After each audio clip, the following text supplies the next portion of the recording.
ಮಾಡಿರಲ್ಲ.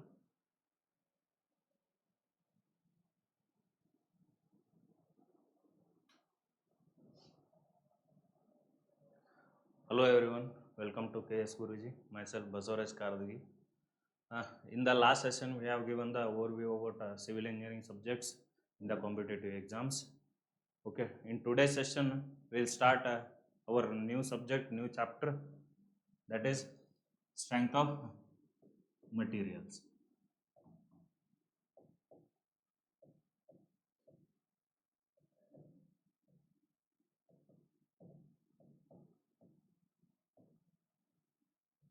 ನಾ last session ಒಳಗೆ ಹೇಳಿದಂಗೆ ಸ್ಟ್ರೆಂತ್ ಆಫ್ ಮಟೀರಿಯಲ್ ಒಳಗೆ ಇಂಜಿನಿಯರಿಂಗ್ ಮೆಕ್ಯಾನಿಕ್ಸು ಕಲಿತೇವೆ ಮತ್ತು strength of material ಕಲಿತೇವೆ.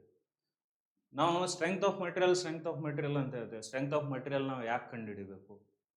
Y do we have to find the strength of a material? What is the need of finding a strength of a material? First,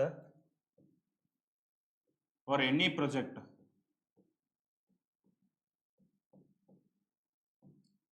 basic principle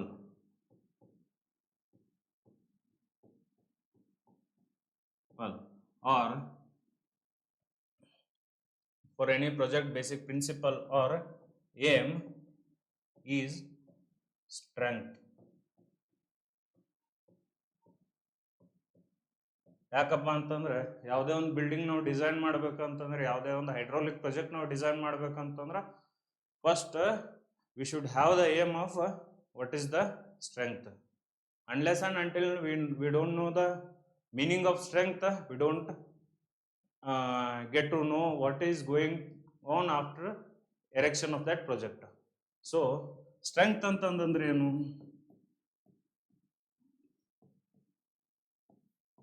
strength ಅಂತಂದ್ರೆ ಯಾವುದೇ ಒಂದು ಪ್ರಾಜೆಕ್ಟನ್ನು ನಾವು design ಮಾಡ್ಬೇಕಂತಂದ್ರೆ ಆ material ಒಳಗಿರುವಂಥ resisting capacity ನಾವು check ಮಾಡಬೇಕು. ಆ resisting ಕೆಪಾಸಿಟಿಗೆ ಏನಂತ ನಾವು ಕರಿತೇವೆ? ಸ್ಟ್ರೆಂತ್ ಅಂತ ಕರಿತೇವೆ. Suppose for example building materials ಅಂತ ಕರಿತೇವೆ ನಾವು. We have numerous number of building materials: concrete, steel, aggregates, fine aggregates, course aggregates, cement. Unless and until we know the value of, we know the capacity of these materials, we can't get into the constructions. Suppose for example in high rise buildings,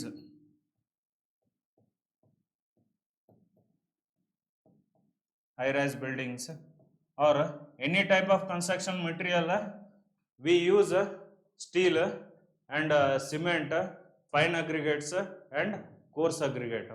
Why we use them? To restrain the structure against any type of loadings. So whether it may be a live load, or it may be a dead load, or it may be a impact load, or it may be a wind load, or it may be a earthquake load. ಯಾವುದೇ type of load ಇರಲಿ, ಆ ಲೋಡ್ನ resist ಮಾಡ್ಬೇಕಂತಂದ್ರೆ material ಯಾವುವು? ಇದೇ steel, cement, aggregates, coarse aggregate. ಇದೇ type of ಇವೇನು materials ನಾವು ಕನ್ಸ್ಟ್ರಕ್ಷನ್ ಒಳಗೆ ಯೂಸ್ ಮಾಡ್ತೀವಲ್ಲ, ಇವೇ material strength capacity ತೋರಿಸ್ತಾವೆ.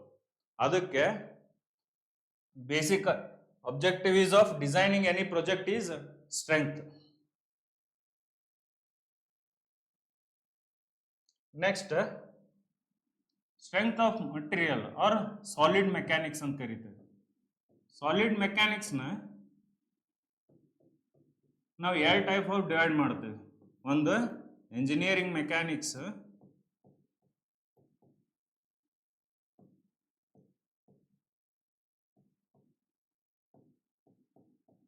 next strength of material.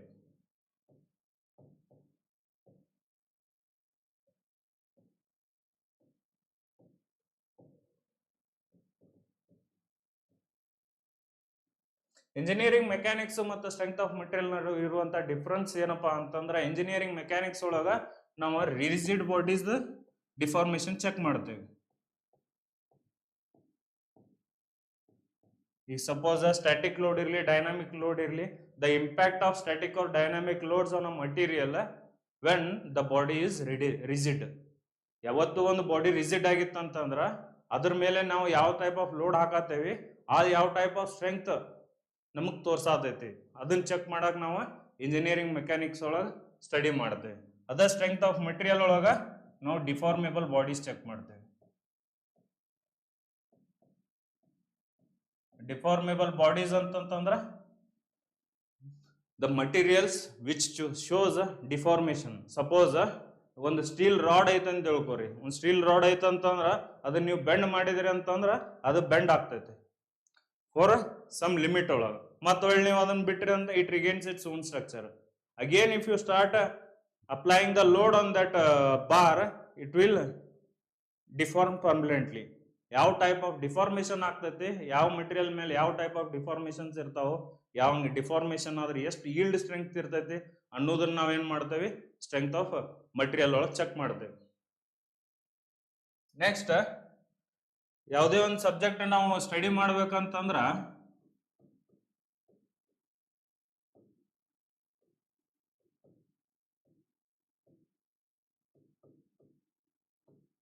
ಅದ್ರೊಳಗಿರುವಂತ contents check ನೋಡ್ಕೋಬೇಕು. ಮೊದಲು ಏನೇನು ನಾವು ಸ್ಟಡಿ ಮಾಡ್ತೇವೆ ಈ ಸಬ್ಜೆಕ್ಟ್ ಒಳಗ. First one stress and strain. Second one complex stresses and strain. Next, third chapter, shear force and bending moment.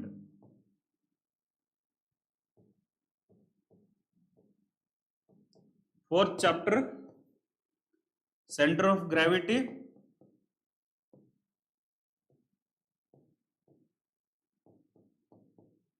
and moment of inertia.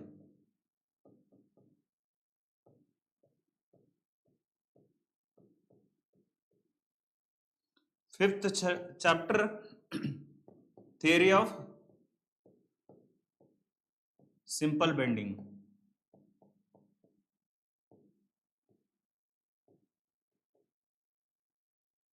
Sixth chapter, shear stresses.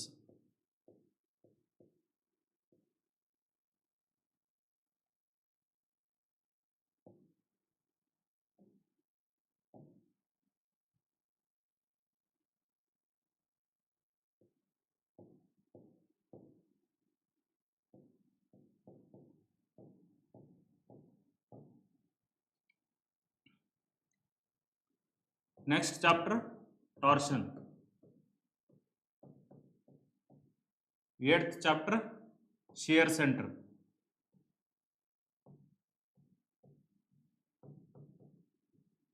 Ninth chapter, strain energies.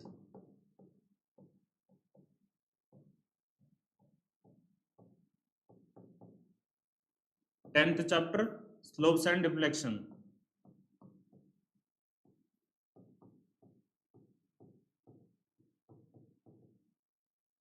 11th chapter, theories of failure.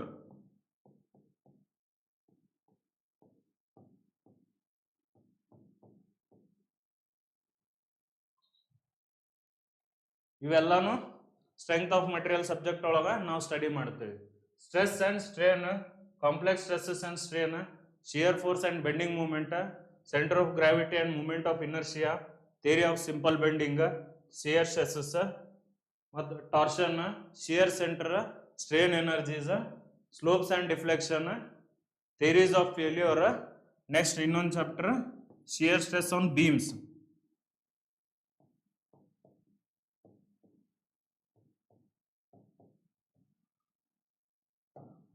Total 12 chapter ಅದಾವ. ಈ 12 ಚಾಪ್ಟರ್ನು ನಾವು strength of material ಒಳಗೆ study ಮಾಡ್ತೇವೆ. ಇದ್ರೊಳಗ exam point of view ಒಳಗ ನಮಗೆ ಯಾವ ಇಂಪಾರ್ಟೆಂಟ್ ಅಂತಂದ್ರ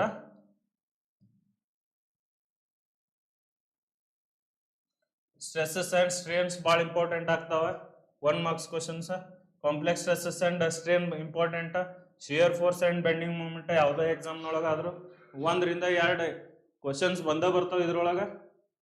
ಮತ್ತೊಳ್ಳೆ ಸೆಂಟರ್ ಆಫ್ ಗ್ರಾವಿಟಿ ಒಳಗ ಇದೇನು ಅಷ್ಟೊಂದು ಇಂಪಾರ್ಟೆಂಟ್ ಅಲ್ಲ, but as a civil engineer we should know what is centre of gravity and moment of inertia.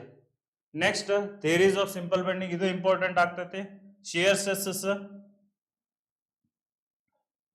Next torsion, only formula is important. Shear stresses, shear centre ಇದೇನು ಅಷ್ಟು important ಇಲ್ಲ. Strain energy ಭಾಳ important. ಯಾವುದೇ ಎಕ್ಸಾಮ್ನೊಳಗಾದ್ರೂ ಒಂದು question minimum ಕೇಳಿರ್ತಾನ. Slopes and deflection ಒಳಗೆ ಭಾಳ ಇಂಪಾರ್ಟೆಂಟ್. ಥಿಯರೀಸ್ ಆಫ್ ಫೇಲ್ಯೂರ್ ಐದು ಥಿಯರೀಸ್ ಬರ್ತಾವ. 5 ಥಿಯರೀಸ್ ಮೇಲೆ ಯಾವ್ದಾದ್ರು ಒಂದು ಥಿಯರಿ ಕಂಪಲ್ಸರಿ ಕೇಳಿರ್ತಾನೆ ಎಕ್ಸಾಮ್ ಒಳಗೆ. Next C S S on beam, ಇದನ್ನು ಭಾಳ ಇಂಪಾರ್ಟೆಂಟ್. ಯಾವ ಟೈಮ್ನೊಳಗ ಯಾವ ಎಕ್ಸಾಮ್ ಒಳಗ ಇಷ್ಟೊಂದು 5ರಿಂದ 6 ಟಾಪಿಕ್ ಕೇಳ್ತಾನ ಅನ್ನೋದು, ಇವೊಂದು 5ರಿಂದ 6 ಟಾಪಿಕ್ ಅದಾವ. ಇವ ಯಾವುದೇ ಎಕ್ಸಾಮ್ ಒಳಗಾದ್ರೂ ಇವನ್ನ ಕೇಳ್ಬೇಕು ಅವ್ರು. ಇವ್ನ ಕೇಳಲಾರ್ದ ಮತ್ತೆ ಬೇರೆ ಆಪ್ಷನ್ ಇಲ್ಲ. ಯಾಕಂದ್ರೆ these are the main basics of civil engineering study material. ಯಾವುದೇ ಒಂದು ಸ್ಟ್ರೆಂತ್ ಆಫ್ ಮೆಟೀರಿಯಲ್ ಸಬ್ಜೆಕ್ಟ್ ನಾವು ಸ್ಟಡಿ ಮಾಡ್ಬೇಕಂತಂದ್ರ ಇವೇನು ಕಂಟೆಂಟ್ಸ್ ಬರ್ದೇವಲ್ಲ, ಇವೇ ಭಾಳ important. For our exam point of view, theories of failure ಭಾಳ ಇಂಪಾರ್ಟೆಂಟ್. CSS ಆನ್ ಬೀಮ್ ಮತ್ತೆ ಸ್ಟ್ರೇನ್ ಎನರ್ಜಿ ಪ್ರಿನ್ಸಿಪಲ್ಸ್ ಬೇಕಾದ exam check ಮಾಡ್ರಿ ನೀವು. RRB ಚೆಕ್ ಮಾಡ್ರಿ, SSC ಚೆಕ್ ಮಾಡ್ರಿ, gate, IAS, KPSC, AE, JE ಯಾವುದೇ ಎಕ್ಸಾಮ್ ಚೆಕ್ ಮಾಡ್ರಿ.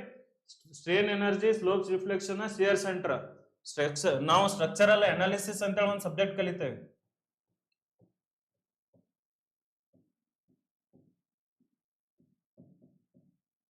ಸ್ಟ್ರಕ್ಚರಲ್ ಅನಾಲಿಸಿಸ್ ಒಳಗೆ ನಾವು ಸ್ಟ್ರೇನ್ ಎನರ್ಜಿನೂ ಕಲಿತೇವೆ, ಪ್ರಿನ್ಸಿಪಲ್ ಸ್ಟ್ರೆಸಸ್ ಕಲಿತೇವೆ, ಮತ್ತೆ ಥಿಯರೀಸ್ ಆಫ್ ಫೇಲ್ಯೂರ್ ಕಲಿತೀವಿ, ಮತ್ತೊಳ್ಳೆ shear force and bending movement ಕರಿತೇವೆ. ಅದ್ರೊಳಗಾದ್ರೂ ಕೇಳ್ಬೋದು. ನಾವು ಒಂದು ಸಬ್ಜೆಕ್ಟ್ ಅಂತೇಳಿ ಕನ್ಸಿಡರ್ ಮಾಡಿದ್ವಿ ಅಂತಂದ್ರೆ ಅದ್ರೊಳಗಾದ್ರೂ ನಮ್ಗೆ ಕ್ವಶನ್ಸ್ ಕೇಳ್ಬೋದು, ಇದ್ರೊಳಗಾದ್ರೂ ನಮ್ಗೆ ಕ್ವಶನ್ಸ್ ಕೇಳ್ಬೋದು. ಸ್ಟ್ರೆಂತ್ ಆಫ್ ಮೆಟೀರಿಯಲ್ ನಮಗೆ ಕಮ್ಮಿ ಅಂದ್ರೆ 3ರಿಂದ 5 ಮಾರ್ಕ್ಸ್, ಮಿನಿಮಮ್ 3 to 5 ಮಾರ್ಕ್ಸ್ ಎಕ್ಸಾಮ್ನೊಳಗೆ ಕೇಳೋದು. ಯಾವುದೇ ಎಕ್ಸಾಮ್ ಅಲ್ಲಿ ಮಿನಿಮಮ್ ನಾ ಹೇಳಾಗುತ್ತಿರೋದು. ಮ್ಯಾಕ್ಸಿಮಮ್ 10 ಕ್ವಶನ್ ಮಾಡಾನು ಹೋಗ್ಬೋದು. ಅಪ್ಲೈಡ್ ಸಿವಿಲ್ ಇಂಜಿನಿಯರಿಂಗ್ ಕ್ವಶನ್ಸ್ ಅಂತ ಕೇಳ್ತಾರ. ಅಪ್ಲೈಡ್ ಸಿವಿಲ್ ಇಂಜಿನಿಯರಿಂಗ್ ಕ್ವಶನ್ಸ್ ಅಂತೇಳಿ ಬರ್ತಾವ. ಅದು ಯಾವ್ದಂತ ಸ್ಟ್ರೆಂತ್ ಆಫ್ ಮೆಟೀರಿಯಲ್ ಯೂಸ್ ಮಾಡ್ಕೊಂಡು ಸ್ಟ್ರಕ್ಚರಲ್ ಅನಾಲಿಸಿಸ್ ಒಳಗೂ ಕೇಳ್ಬೋದು. ಸ್ಟ್ರಕ್ಚರಲ್ ಅನಾಲಿಸಿಸ್ ಯೂಸ್ ಮಾಡ್ಕೊಂಡು ವಾಟರ್ ರಿಸೋರ್ಸ್ ಇಂಜಿನಿಯರಿಂಗ್ ಒಳಗೂ ಕೇಳ್ಬೋದು. ಜಿಯೋ ಟೆಕ್ನಿಕಲ್ ಇಂಜಿನಿಯರಿಂಗ್ ಯೂಸ್ ಮಾಡ್ಕೊಂಡು ಹೈವೇ ಇಂಜಿನಿಯರಿಂಗು ಕೇಳ್ಬೋದು. ಇದೆಲ್ಲಾನು ನಾವು ನೋಡ್ಕೋಬೇಕಾಗ್ತೈತೆ. Next strength of materials.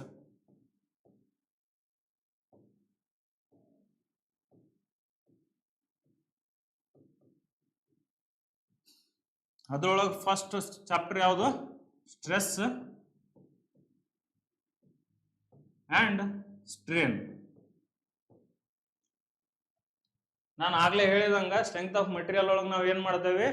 V find the strength of deformable bodies. Engineering mechanics ಒಳಗೆ ಏನ್ ಮಾಡ್ತೇವೆ? We find the strength of rigid bodies. In case of deformable bodies, in case of strength of material, there are always some assumptions.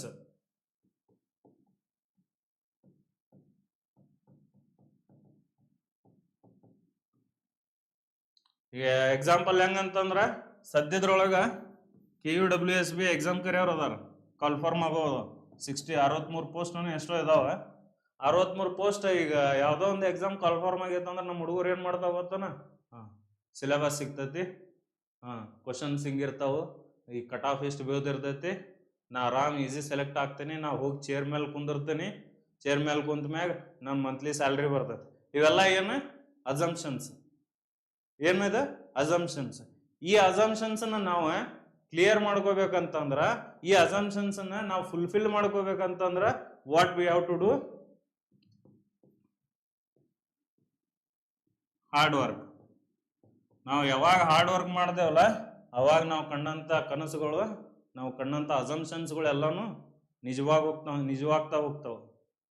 ಅದೇ ರೀತಿ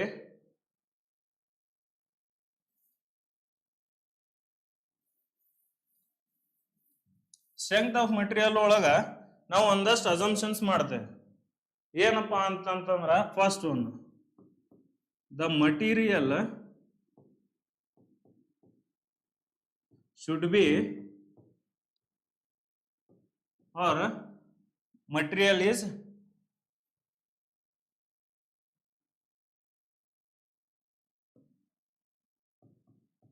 solid and continuous.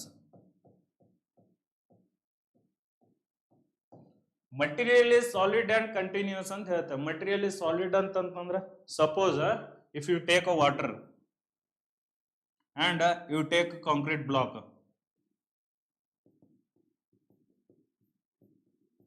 ಇದು water ಇದು concrete block and ಇದು steel.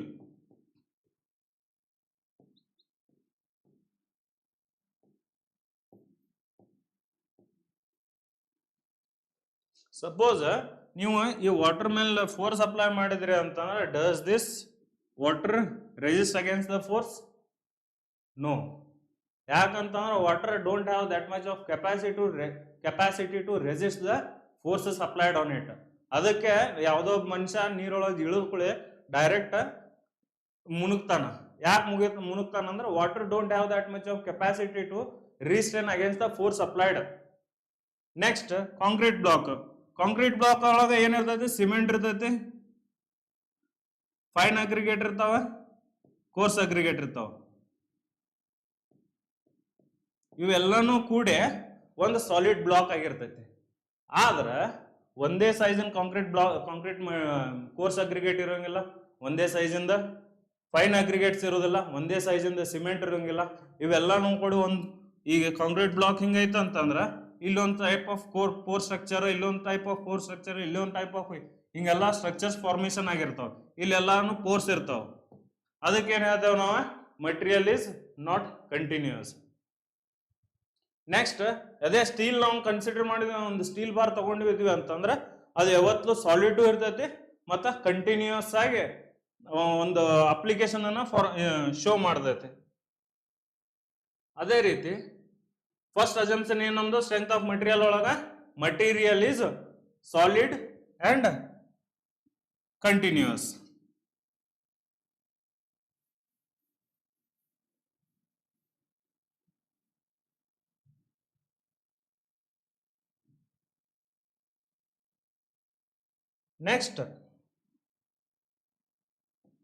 Next ಯಾವುದು? Material is homogeneous and isotropic.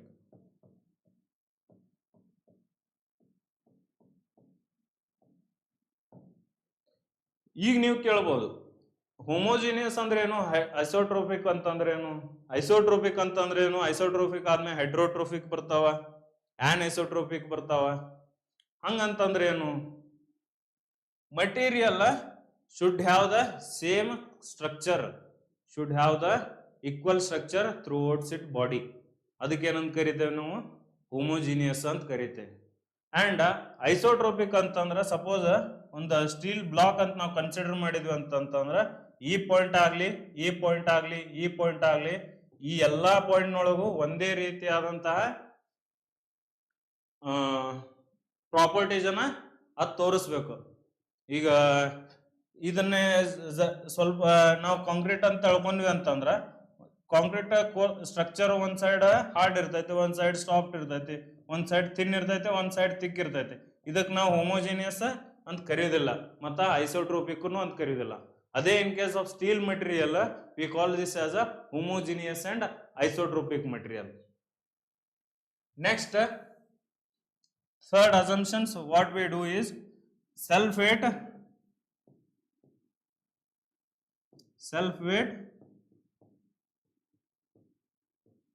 of a material is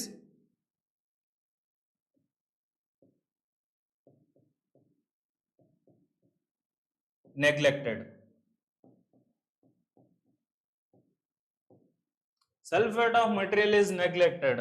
ಯಾವುದೇ ಒಂದು ನಾವು ಬಾಡಿನ ಯಾವುದೇ ಒಂದು ಸ್ಟ್ರಕ್ಚರ್ ನಾವು ಅಸ್ಯೂಮ್ ಮಾಡ್ಬೇಕಂತ ಆ ಬಾಡಿದ ಆ ಮಟೀರಿಯಲ್ ಅದ ಸೆಲ್ಫ್ ವೇಟ್ ನ ನಾವು ನೆಗ್ಲೆಕ್ಟ್ ಮಾಡ್ತೇವೆ. ಫಾರ್ ಎಕ್ಸಾಂಪಲ್ ಸಪೋಸ್ ಈಗ ಒಬ್ಬ ಮನುಷ್ಯ ನಡ್ಕೊಂತ ಹೋಗಿರ್ತಾನ, ಅವ್ನು ನಡ್ಕೊಂತ ಹೋಗ ಮುಂದ ಅವನ ಕೈಯಾಗ 1 kg ಒಂದು ಬ್ಯಾಗ್ ಕ್ಯಾರಿ ಮಾಡ್ತಿರ್ತಾನ. ಬ್ಯಾಗ್ ಕ್ಯಾರಿ ಮಾಡೋ ಮುಂದೆ ಅಲ್ಲೋ ಇನ್ನೊಬ್ಬ ಮನುಷ್ಯ ಬಂದ ಏನು ತಗೊಂಡ್ ಹೊಂಟಿ ಅಂತ ಕೇಳ್ತಾನ.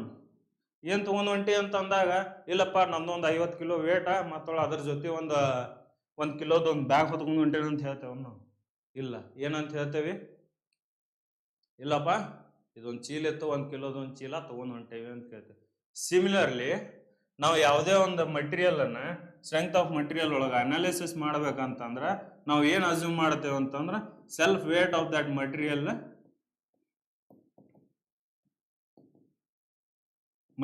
is neglected.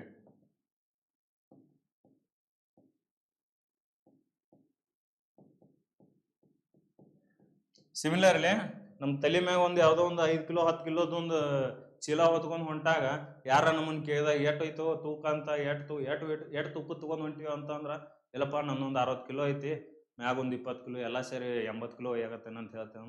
ಇಲ್ಲ, ಹೇಳೋದು ನಾವು ಎಷ್ಟು ಹೇಳ್ತೇವೆ? 20 ಕಿಲೋನ ಅಂತ ಹೇಳ್ತೇವೆ. Next, 4th point, law of superposition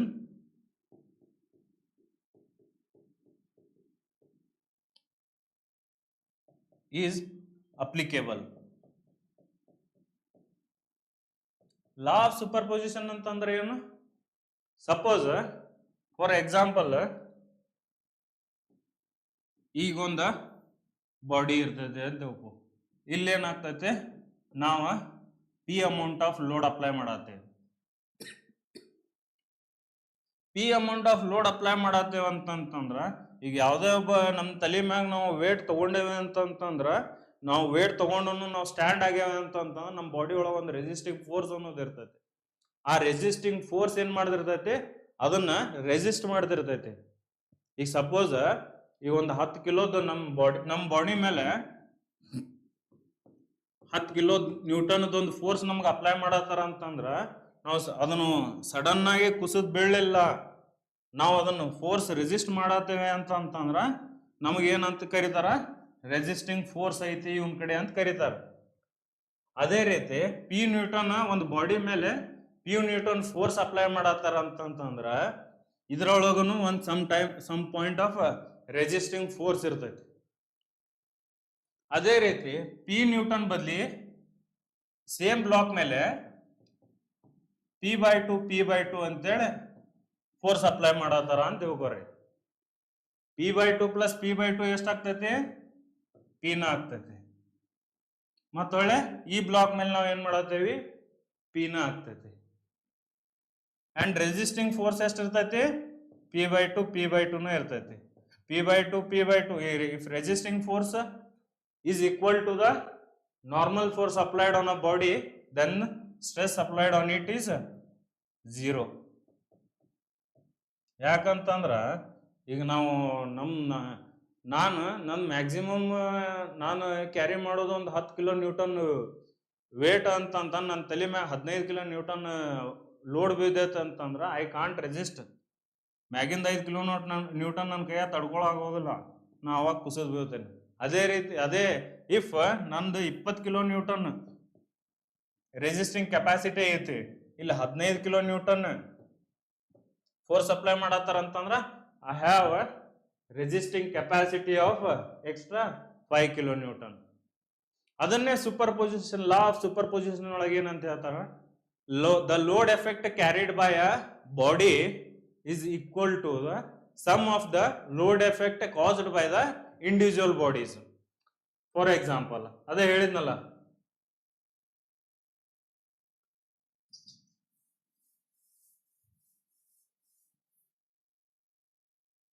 ಈಗ ಇಲ್ಲೊಂದು ಬಾಡಿ ಮ್ಯಾಗ P kilo Newton force apply ಮಾಡತೈತಿ ಅಂತಂದ್ರ ಇದು ಎಷ್ಟು ಸ್ಟ್ರೆಸ್ ಕ್ಯಾರಿ ಮಾಡ್ತೈತಿ ಅಂತಂದ್ರ ಸೇಮ್ ಅಮೌಂಟ್ ಆಫ್ ಫೋರ್ಸ್ ಯಾವುದೋ P/2 ನಾವು ಅಪ್ಲೈ ಮಾಡಿದ್ವಿ ಅಂತಂದ್ರ same amount of resisting force ಇದು ಕ್ಯಾರಿ ಮಾಡ್ತಿರ್ತೈತಿ. ಅದಕ್ಕೆ ಲಾ ಆಫ್ ಸೂಪರ್ ಪೊಸಿಷನ್ ಏನ್ ಹೇಳ್ತೈತಿ? The load effect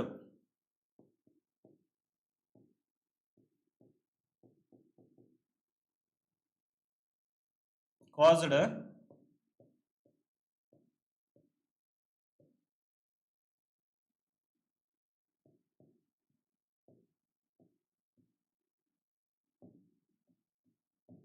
body is equal to the load effect of individual loads.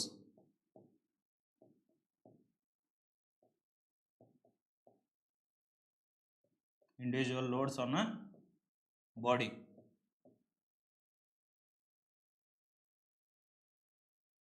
Clear ಆಗಿ ಹೇಳ್ಬೇಕಂತಂದ್ರ ಈಗ ಒಂದು ಬಾಡಿ ಐತಿ ಅಂತ ತಿಳ್ಕೊರಿ, P kilo Newton force apply ಮಾಡತೈತಿ. ಅದೇ ಇನ್ನೊಂದು ಬಾಡಿ ಇರ್ತೈತಿ, ಇನ್ನೆರಡು ಬಾಡಿ ಇರ್ತವೆ. ಇಲ್ಲೇ P/2 kilo Newton force apply ಮಾಡತೈತಿ, ಇನ್ನೊಂದು P/2 kilo Newton force apply ಮಾಡತೈತಿ. ಇವೆರಡೂ ಕೂಡಿಸಿದ್ರೆ ಎಷ್ಟು ಕಿಲೋ ನ್ಯೂಟನ್ ಫೋರ್ಸ್ ಅಪ್ಲೈ ಮಾಡತ್ತವ? P kilo Newton force apply ಮಾಡತ್ತವ. ಅದೇ ಇದ ಇಂಡಿವಿಜುವಲ್ ಮೆಂಬರ್ ಏನ್ ಮಾಡತೈತಿ? P kilo Newton force apply ಮಾಡತೈತಿ. ಅದನ್ನ ಏನಂತ ಕರೀತಾರ? Load effect caused on on individual member on a body is equal to the sum of load effect caused by the individual bodies, that is P/2 plus P/2. This is law of superposition. Next, Saint Venant's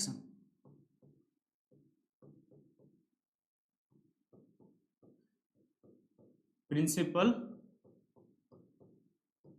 is valid. Saint Venant principle is valid ಅಂತ ಇದೆ. What do you mean by Saint Venant's principle? Saint Venant principle ಅಂತಂದ್ರ, suppose ಒಂದು body ಐತಿ, ಅದ್ರ ಮೇಲೆ ನಾವು P kilo Newton force apply ಮಾಡತ್ತೇವೆ ಅಂತಂದ್ರ ಸ್ಟ್ರೆಸ್ ಕಾನ್ಸಂಟ್ರೇಷನ್ ಈ ಸೆಕ್ಷನ್ ಒಳಗ, ಸ್ಟ್ರೆಸ್ ಕಾನ್ಸಂಟ್ರೇಷನ್ ಈ ಸೆಕ್ಷನ್ ಒಳಗ ಮತ್ತು ಸ್ಟ್ರೆಸ್ ಕಾನ್ಸಂಟ್ರೇಷನ್ ಈ ಸೆಕ್ಷನ್ ಒಳಗ ಚೇಂಜ್ ಆಗ್ತೈತಿ. ಹೆಂಗ್ ಚೇಂಜ್ ಆಗ್ತೈತಿ? ಸಪೋಸ್ ಈ ಸೆಕ್ಷನ್ ಒಳಗ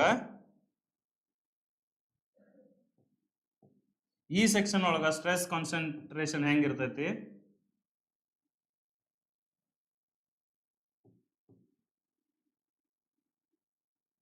ಜಾಸ್ತಿ ಇರ್ತೈತಿ. ಯಾಕಂದ್ರ ಲೋಡ್ ಎಫೆಕ್ಟ್ ಜಾಸ್ತಿ ಇರ್ತೈತಿ. ಅದೇ ಸ್ವಲ್ಪ ಈ ಸೆಕ್ಷನ್ ಹೋದ್ವಿ ಅಂತಂದ್ರ ಕಡಿಮೆ ಇರ್ತೈತಿ. ಅದನ್ನ ನಾವು ಸ್ವಲ್ಪ deeper, if we go deeper, the resisting the load effect on that body will be, there is no load effect on that body. ಅದನ್ನೇ ಸೇಂಟ್ ವೆನೆಂಟ್ಸ್ ಪ್ರಿನ್ಸಿಪಲ್ ಹೇಳ್ತಾನ. ಏನಂತಂದ್ರ the load effect on a body will be lesser as compared to the stresses unless the distance between the load effect caused by the body and the resisting force applied on it. ಅದನ್ನೇ simple ಆಗಿ ನಾವು ಕನ್ನಡದಾಗ ಹೇಳೋದು ಹೆಂಗಂತಂದ್ರ, ಈಗ ಒಂದು ಯಾವುದೋ ಒಂದು body ಇರ್ತೈತಿ ಅಂತಂದ್ರ ಅದ್ರ ಮೇಲೆ P kilo Newton force apply ಮಾಡತ್ತಾನ ಅಂತಂದ್ರ ಎಲ್ಲಿ ಲೋಡ್ ಅಪ್ಲೈ ಮಾಡಿರ್ತಾರಲ್ಲ ಅಲ್ಲಿನ ಸ್ಟ್ರೆಸ್ ಕಾನ್ಸಂಟ್ರೇಷನ್ ಜಾಸ್ತಿ ಇರ್ತೈತಿ. ಅದೇ ಸ್ವಲ್ಪ ಕೆಳಗೆ ಹೋದಂಗ ಏನಾಗ್ತೈತಿ? ಸ್ಟ್ರೆಸ್ ಕಾನ್ಸಂಟ್ರೇಷನ್ ಕಡಿಮೆ ಹಾಕೊಂತನ ಬರ್ತೈತಿ. If you go deeper again, there will be no stresses forming on this body. ನಾವು ಅವಾಗ್ಲಿಂದ ಸ್ಟ್ರೆಸ್ ಅನ್ನಾಗತ್ತೇವೆ ಅಂದ್ರೆ what do you mean by stress? Stress ಅಂದ್ರೆ ಏನು? Next pressure. ಸ್ಟ್ರೆಸ್ ಮತ್ತು ಪ್ರೆಷರ್ಗೆ ಇರುವಂತ ಡಿಫ್ರೆನ್ಸ್ ಏನು?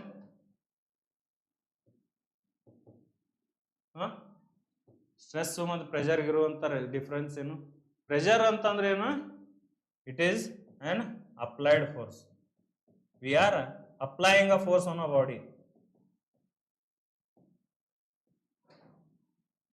Stress ಅಂದ್ರೆ ಏನು? Resisting force. We are resisting.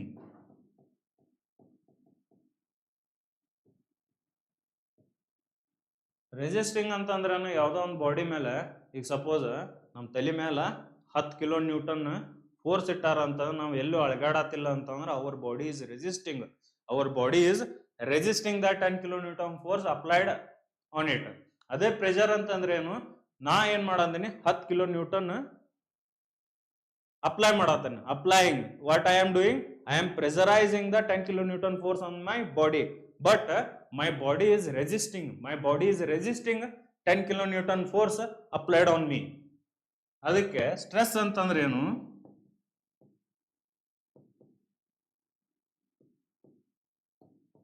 resisting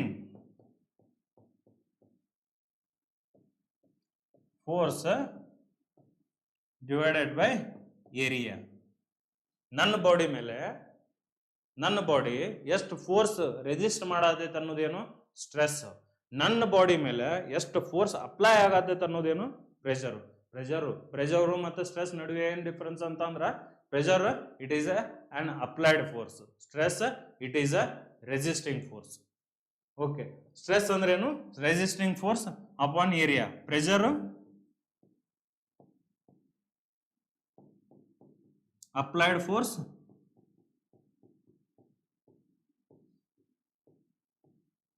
upon area.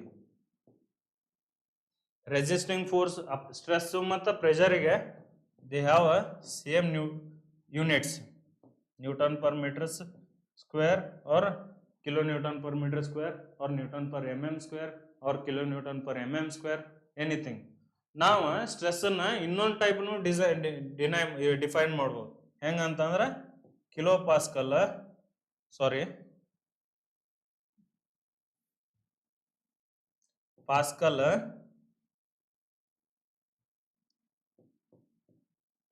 Kilo pascal, mega pascal, giga pascal, ಈ ಟೈಪ್ ನಾವು ಸ್ಟ್ರೆಸ್ ಯೂನಿಟನ್ನ ಡಿಫೈನ್ ಮಾಡ್ಬೋದು. ಓಕೆ, ನಾವು ಲಾಸ್ಟ್ ಎಲ್ಲಿದ್ವಿ? ಸ್ಟ್ರೆಂತ್ ಆಫ್ ಮಟೀರಿಯಲ್ ಒಳಗೆ ನಾವೇನು ಅಸ್ಯೂಮ್ ಮಾಡುತ್ತೇವೆ? Material should be solid and continuous. Next, self weight of the material is ignored. Next, law of superposition is applicable. Law of superposition ಏನಂತಂದ್ರೆ load effect caused by a individual member is equal to load effect caused by the sum of the individual members. For example, ಯಾವುದೇ ಒಂದು body ಮೇಲೆ P ಕಿಲೋನ್ಯೂಟನ್ force apply ಆಗತೈತಿ ಅಂತಂದ್ರೆ ಅದು ಎದಕ್ ಸಮ ಇರ್ತೈತಿ ಅಂತಂದ್ರ ಇಂಡಿವಿಜುವಲ್ ಆಗಿ P/2 ಫೋರ್ಸ್ ಏನು ಅಪ್ಲೈ ಆಗ್ತಿರ್ತಾವಲ್ಲ ಇದಕ್ಕೆ ಸಮ ಇರ್ತೈತಿ.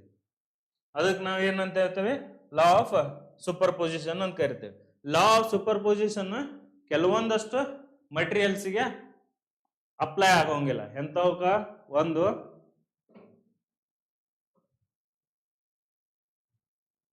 Law of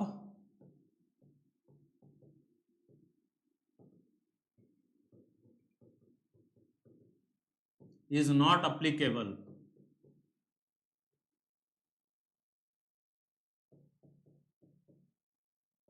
for what type of bodies? One is for deep beams. Next, strain energies.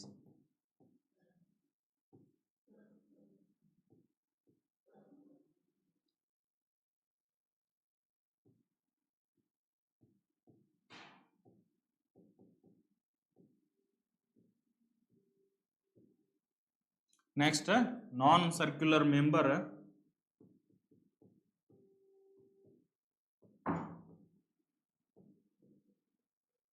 subjected to torsion.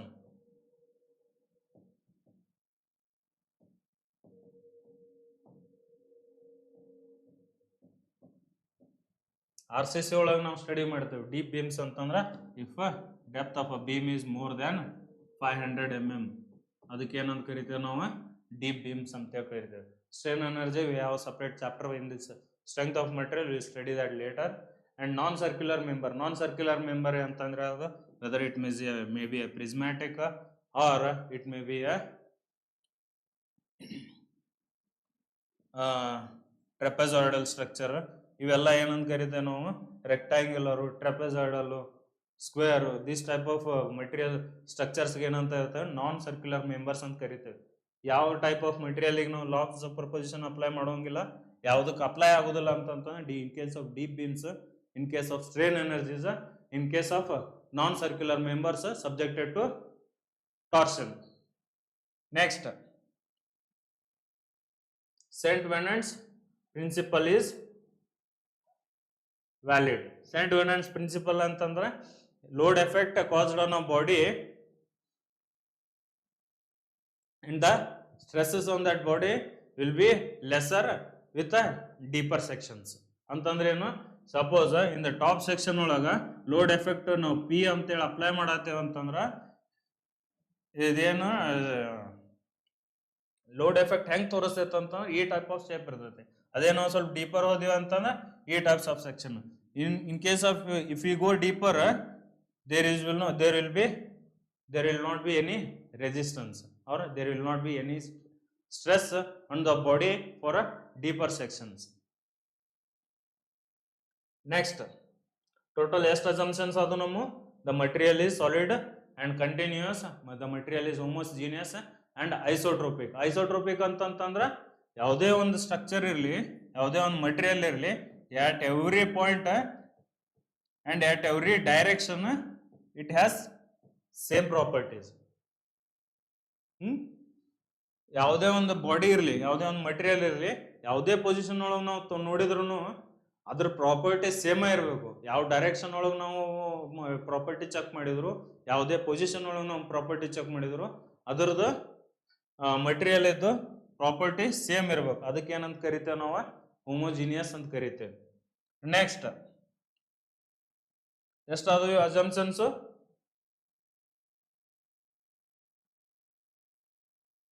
4. ಒಂದನೇದು ಯಾವುದು? Material is solid and continuous, material is homogeneous and isotropic, self weight of the material is neglected, law of superposition is applicable. ಇಷ್ಟೆಲ್ಲಾನು ನಾ ಯಾಕೆ stress ಮಾಡಿ ಹೇಳಾಗುತ್ತೇನೆ ಅಂತಂದ್ರೆ, for a civil engineer we must know what are the assumptions we made for the materials for designing on any project. For designing any project we must know what are the assumptions to be made on a material. So that is why I am stressing these assumptions: material homogeneous, isotropic, solid and continuous, self weight of material is neglected, cell law of superposition is applicable, Saint Vincent principle is applicable.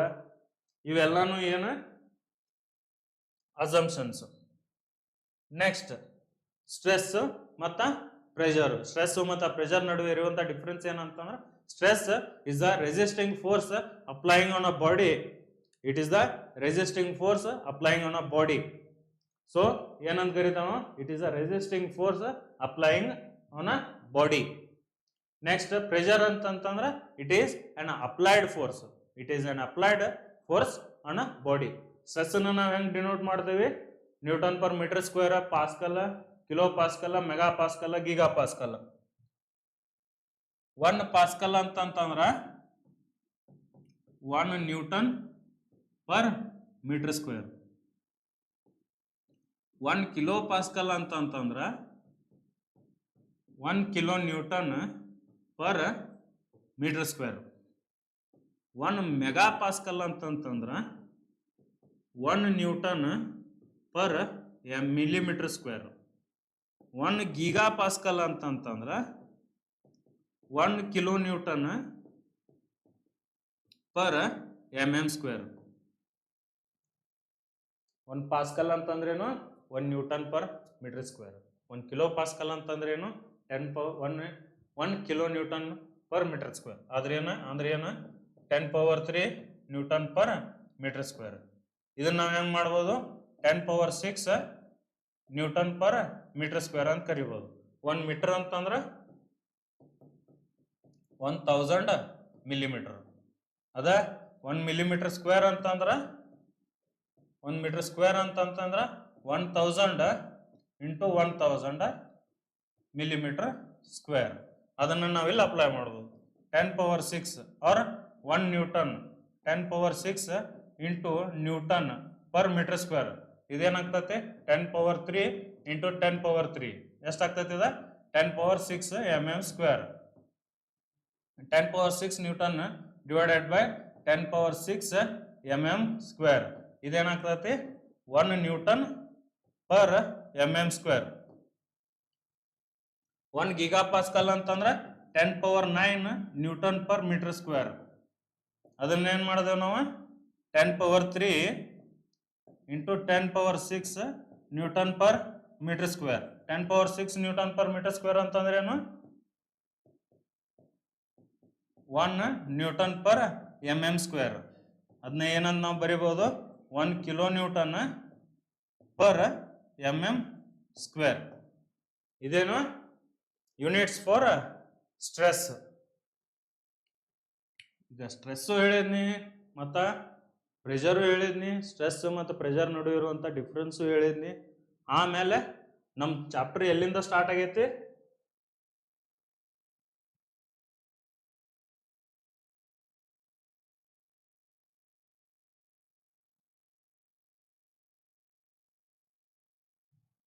ನಮ್ಮ chapter ಎಲ್ಲಿಂದ start ಆಗ್ತೈತಿ?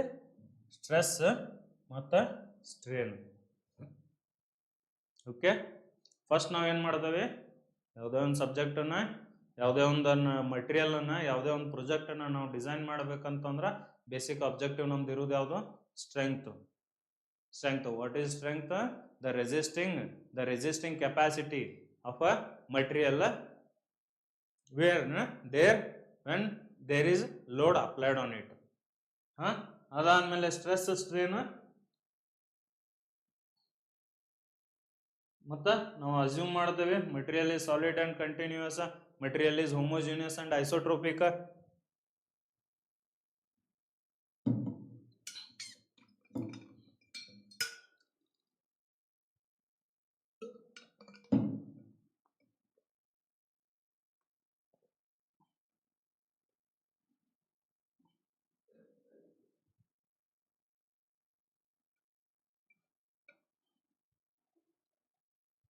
Next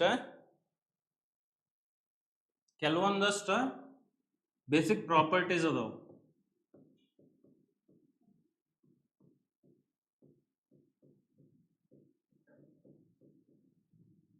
ಕೆಲವೊಂದಷ್ಟು basic properties ಅದಾವು we should know as a civil engineer. First one is force or load. Next one is movement. Next one is stress. And next one is strain. ಇವು 4 property ಏನದಾವ ನೋಡು, ಇವನ್ನ ನಾವು compulsory ನೆನ್ಪಿಟ್ಕೊಳ್ಳೇಬೇಕು. ಯಾಕಂತಂದ್ರೆ ಮುಂದೆ ನಾವು ಎಕ್ಸಾಂಪಲ್ಸನ್ನು ಸಾಲ್ವ್ ಮಾಡ್ಬೇಕಂತಂದ್ರು, ಯಾವುದೇ ಒಂದು ಪ್ರಾಬ್ಲಮ್ ನಮಗೆ ಕೊಟ್ಟಾರ ಅಂತಂತಂದ್ರು ಅದನ್ನು ನಾವು ಸಾಲ್ವ್ ಮಾಡ್ಬೇಕಂತಂದ್ರೆ we should know these 4 properties. Force ಒಳಗೆ 2 ಟೈಪ್ಸ್ ಆಫ್ ಫೋರ್ಸ್ ಬರ್ತಾವೆ. One is normal force, next one shear force. Moment ಒಳಗೆ 2 ಟೈಪ್ಸ್ ಬರ್ತಾವೆ. ಒಂದು ಬೆಂಡಿಂಗ್ ಮೂಮೆಂಟ್, ಇನ್ನೊಂದು next torsional moment.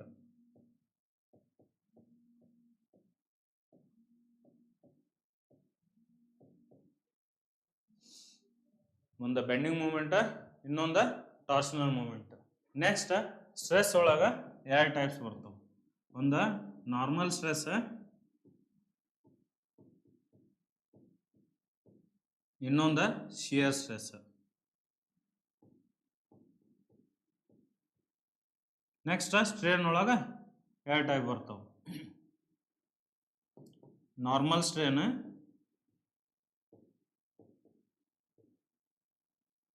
Shear strain, next volumetric strain.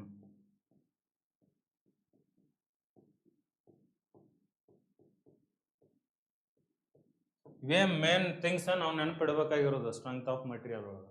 Normal force ಮತ್ತು shear force. Normal ಫೋರ್ಸ್ನೊಳಗೆ 2 ಬರ್ತಾವೆ. ಒಂದು tensile, ಇನ್ನೊಂದು ಕಾಂಪ್ರೆಸಿವ್. ಸಪೋಸ್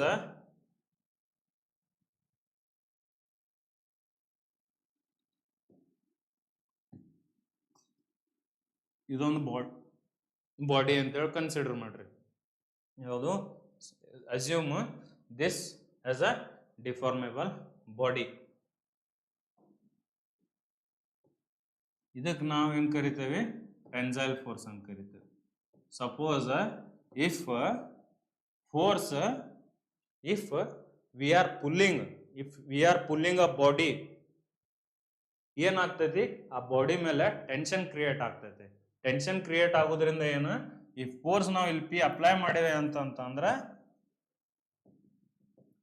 ಬಾಡಿ ಮೇಲೆ ಟೆನ್ಷನ್ ಕ್ರಿಯೇಟ್ ಆಗ್ತೈತಿ. ಅದಕ್ಕೆ ಏನಂತ ನಾವು ಕರಿತೇವೆ? ಟೆನ್ಸೈಲ್ ಫೋರ್ಸ್ ಅಂತ ಕರಿತೇವೆ. If we are pushing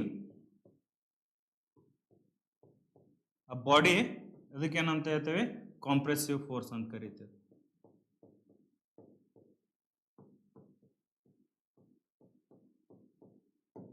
compressive ಮತ್ತು ಟೆನ್ಸೈಲ್ ಫೋರ್ಸ್ ನಡುವೆ ಇರುವಂಥ ಡಿಫ್ರೆನ್ಸ್ ಏನಂತಂದ್ರೆ, ಸಪೋಸ್ ಇಫ್ ಈಗ ಒಂದು ಬಾಡಿ ಐತೆ ಅಂತಂದ್ರೆ ಈ ಕಡೆಯಿಂದನೂ ಮತ್ತು ಈ ಕಡೆಯಿಂದನೂ ನಾವು ಫೋರ್ಸ್ ಅಪ್ಲೈ ಮಾಡತ್ತೇವೆ ಅಂತಂದ್ರೆ ಏನಿದು?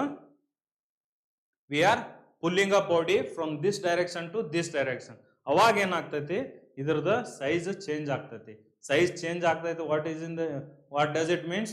ಸೈಜ್ ಚೇಂಜ್ ಆಗತೈತೆ ಅಂತಂದ್ರೆ material is getting deformed. Material is getting deformed. This deformation is due to the pulling of this force. Here, what do you mean by pulling? This pulling force, we call this as a tensile force. ಈಗ for example ಯಾವುದೋ ಒಂದು restaurant, ಯಾವುದೋ ಒಂದು ಹೋಟೆಲ್ಗೆ ಹೋದಾಗ full push ಅಂತ ಕರಿತೇವಲ್ಲ. Full ಮಾಡಿದಾಗ ಏನಾಗ್ತೈತಿ? ಡೋರು ಹೊರಗೆ ಬರ್ತೈತಿ. ಪುಷ್ ಮಾಡಿದಾಗ ಏನಾಗ್ತೈತಿ? ಡೋರು ಒಳಗೆ ಹೋಗ್ತೈತಿ. ಪುಲ್ ಮಾಡೋದಕ್ಕೆ ಏನಂತ ನಾವು ಕರಿತೇವೆ? ಇಲ್ಲೇ ಟೆನ್ಸೈಲ್ ಫೋರ್ಸ್ ಅಂತ ಕರಿತೇವೆ. ಪುಷ್ ಮಾಡೋದಕ್ಕೆ ಏನಂತ ಕರಿತೇವೆ? ಕಾಂಪ್ರೆಸಿವ್ ಫೋರ್ಸ್ ಅಂತ ಹೇಳ್ತೇವೆ. Tensile force, this is always positive nature and compressive force shows always negative nature. Positive nature, negative nature ಹೆಂಗೆ ತೋರಿಸ್ತೈತಿ ಅಂತಂದ್ರೆ, ನಾವು ಈಗ ಪುಲ್ ಮಾಡೀವಿ ಅಂತಂದ್ರೆ shape of this body ಎಲಾಂಗೇಟ್ಸ್.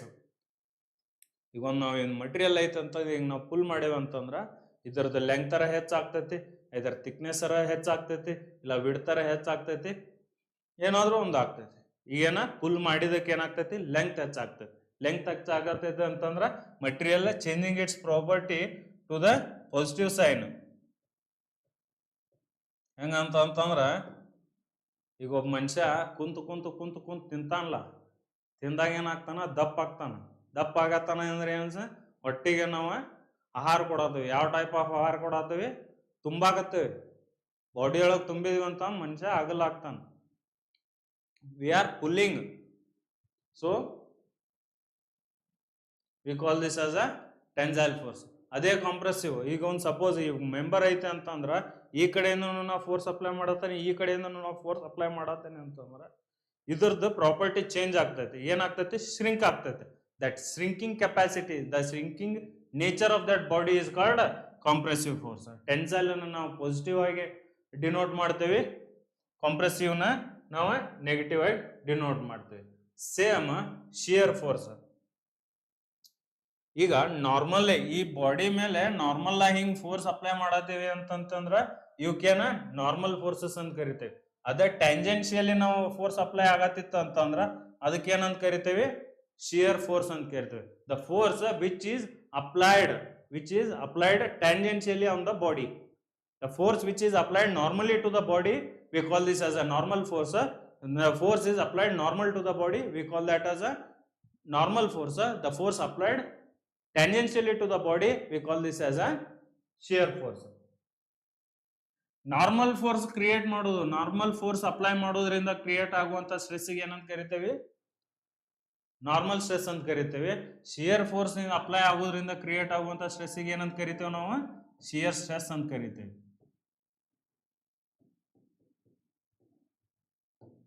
Okay, normal force apply ಆಗೋದ್ರಿಂದ ನಾವು ಅದಕ್ಕೆ ಏನಂತ ಕರಿತೇವೆ? ಸ್ಟ್ರೆಸ್ ಅಪ್ಲೈ ಆಗತ್ತಿತ್ತು, ಸ್ಟ್ರೆಸ್ ಕ್ರಿಯೇಟ್ ಆಗತ್ತಿತ್ತು ಅಂತಂದ್ರೆ ಅದಕ್ಕೆ ಏನಂತ ಕರಿತೇವೆ? ನಾರ್ಮಲ್ ಸ್ಟ್ರೆಸ್ ಅಂತ ಕರಿತೇವೆ. ಶಿಯರ್ ಫೋರ್ಸ್ ಅಪ್ಲೈ ಆಗೋದ್ರಿಂದ ಸ್ಟ್ರೆಸ್ ಕ್ರಿಯೇಟ್ ಆಗತ್ತಿತ್ತು ಅಂತಂದ್ರೆ ಅದಕ್ಕೆ ಏನಂತ ಕರಿತೇವೆ? ಶಿಯರ್ ಸ್ಟ್ರೆಸ್ ಅಂತ ಕರಿತೇವೆ. ನಾರ್ಮಲ್ ಫೋರ್ಸ್ ಯಾವಾಗ್ಲೂ ಏನಾಗ್ತೈತಿ? Normal to the body. Shear force ಏನಾಗ್ತೈತಿ? Tangential to the body. Tangentially ಒಂದು ಫೋರ್ಸ್ ಅಪ್ಲೈ ಆಗತ್ತಿತ್ತು ಅಂತಂದ್ರ ಈಗ ಸಪೋಸ್ ಈಗ ನಾವು ಈಗ ಪುಲ್ ಮಾಡತ್ತೀವಿ ಅಂತಂದ್ರೆ ಇಲ್ಲಿ ಶಿಯರ್ ಫೋರ್ಸ್ ಹಿಂಗ್ ಅಪ್ಲೈ ಆಗತ್ತಿತ್ತು ಅಂತಂದ್ರ ಈ ಬಾಡಿನ ಹಿಂಗ್ ಕಟ್ ಮಾಡಾಕತ್ತಿತ್ತು ಅಂತಂದ್ರೆ ಏನ ಇಲ್ಲಿ ಶಿಯರ್ ಫೋರ್ಸ್ ಅಪ್ಲೈ ಆಗತೈತಿ ಅಂದಂಗ. ಇಲ್ಲಿ ಶಿಯರ್ ಫೋರ್ಸ್ ಅಪ್ಲೈ ಆಗೋದಕ್ಕ ಬಾಡಿ ಕಟ್ ಆಗತೈತಿ. ಯಾವುದಕ್ಕ? Because of this shear force. Shear force is applying tangential to the body, normal force is applying normal to the body, and the stress caused due to the normal force is called that we call normal stress, and the stress caused due to the shear force we call that as a shear force. Next, movement. Movement ಒಳಗ ಎರಡು types ಬರ್ತಾವ. ಒಂದ bending movement, ಇನ್ನೊಂದ torsional movement.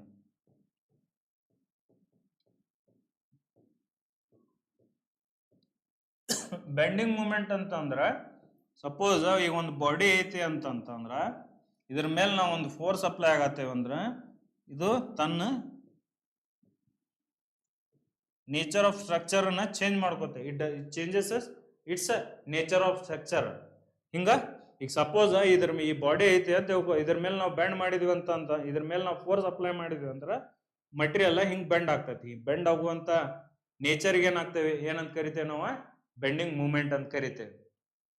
The nature of this bending nature V call this as a bending movement. The force applied perpendicular to the area.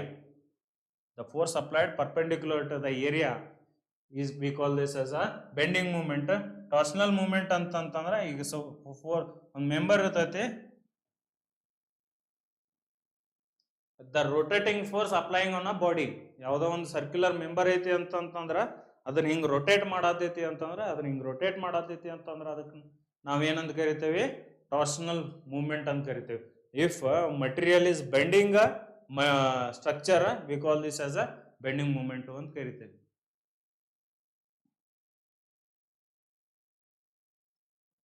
Next ಆಗಲೇ stress normal force apply ಆಗೋದ್ರಿಂದ normal stress create ಆಗ್ತೈತಿ, shear force apply ಆಗೋದ್ರಿಂದ shear stress create ಆಗ್ತೈತಿ. Next strain. Strain ಅಂತಂದ್ರೆ ಏನು?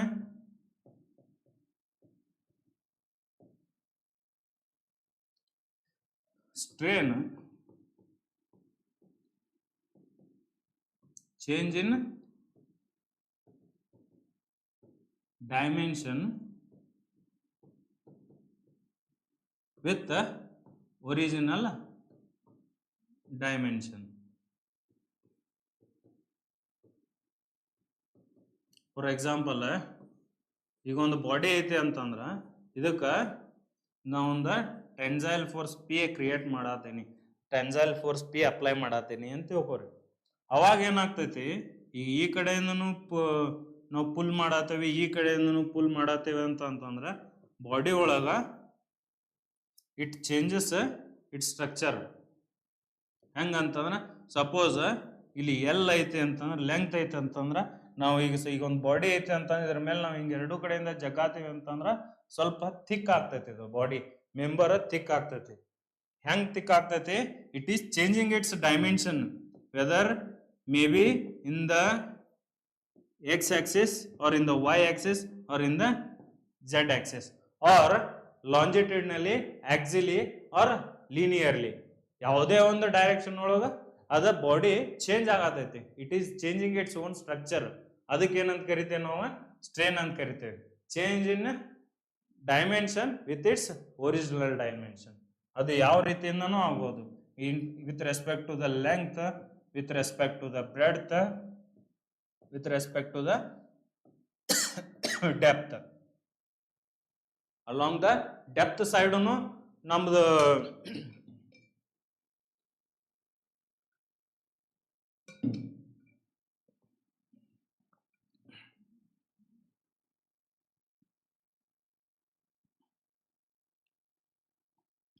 Depth ಸೈಡ್ನು dimension change ಆಗತೈತಿ, length ಸೈಡ್ನು dimension change ಆಗತೈತಿ, ಮತ್ತ ಬ್ರೆಡ್ತ್ ಸೈಡ್ನು ಡೈಮೆನ್ಷನ್ ಚೇಂಜ್ ಆಗತೈತಿ ಅಂತಂದ್ರೆ ಅದಕ್ಕೆ ಏನಂತ ಕರಿತೇವೆ? ಸ್ಟ್ರೇನ್ ಅಂತ ಕರಿತೇವೆ. Change in dimension with respect to the original dimension. In case of length, change in length with respect to the original length we called as strain along the longitudinal direction. Next, change in breadth with respect to the breadth, change in depth with respect to the depth.